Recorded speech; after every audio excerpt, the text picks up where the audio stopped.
Hello, everyone. I'm Lukey, career catalyst and founder of Focus Inspired, and welcome to the Career Q&A series. Today's question is, why should I start my job hunt focused on one company and role? And a lot of this comes from the guidance where when folks are starting their job search, I recommend folks to pick a company, pick a role, and make themselves tailored and specific to that one company, and then expand from there. So a lot of people, first of all, misunderstand the guidance and think that you should only target one company and one company alone and never expand there.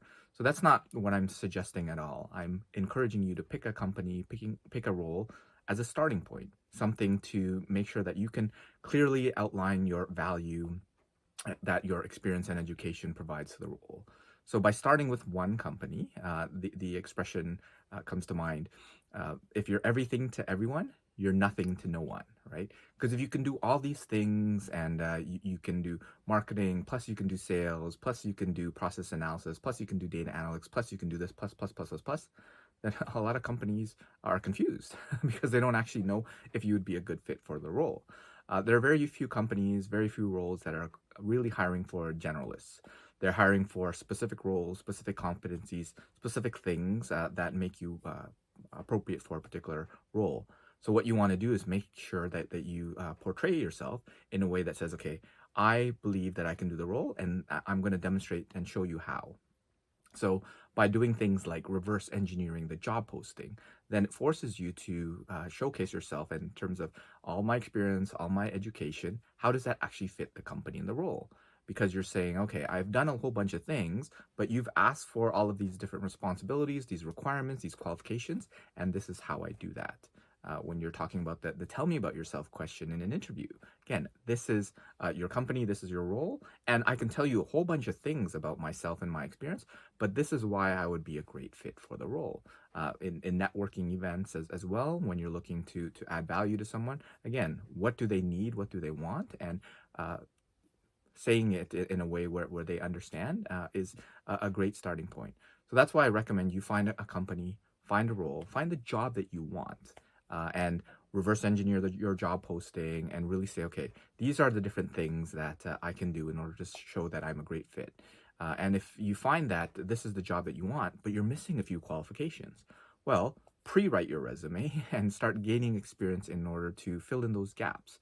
So be it through education or volunteering or part-time work or even personal projects, doing whatever you can to fill in the gaps. Even though you just started, even though you just enrolled, you could say, you know what, I noticed that your company, the role, needs a particular skill set. I didn't know it before. I had something similar, but I've enrolled because I know it would be an asset to you. It would be an asset for me later on in my career as well. So it's demonstrate kind of that initiative as part of the process. And when you try to make yourself 100% fit for that role, what you'll find is that the competitor who has a similar role, it's pretty much 99.9% the same, maybe 95% the same, but pretty much identical. And then in different companies, the farther that you stray away, it might be slightly different, but oftentimes by clearly articulating the value you provide to one company, you can do it easily and effortlessly with other companies as well. Whereas if you take the approach of being a generalist, you're kind of saying, okay, these are all the things that I've done, and kind of take it or leave it, right? Which isn't necessarily a great approach in order to find a role that you want, and making yourself convincing enough so that other people will take a bet on you and want to hire you. So that's the main reason why I ask you to find that company. And you want to reverse engineer your job posting, practice and update your resume appropriately, practice interview questions related to that company and the role, practicing your networking, your elevator pitch, and all that sort of stuff related to the company, connecting with people in that company, in that group, in that specific area. But at some point, you won't have any more people to connect to, right? If that group only has 20 people, 50 people, even if it has 1,000 people, at some point you'll be done.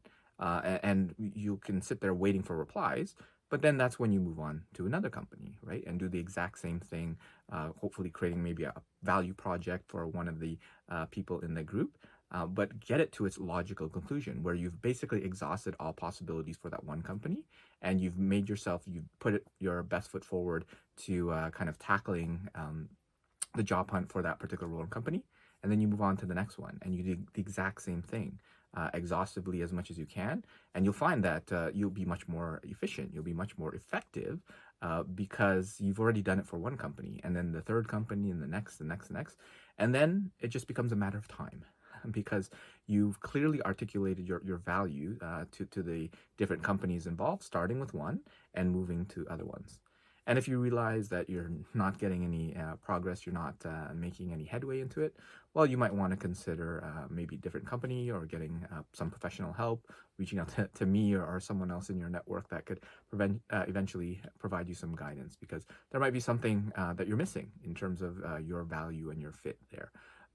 But if you do that and focus on that one company, get it to its logical conclusion, and then expand out, then you'll find that you'll be much more successful than if you just apply to any and every job out there. So that's it for me for this episode, and please comment below with any questions you'd like me to address in future episodes. And if you enjoyed this video, please make sure to give it a like and subscribe to the channel, as we'll be posting new content every Tuesday, and follow us on our social media to be updated for future events and workshops. Take care, and I'll see you again on the next episode.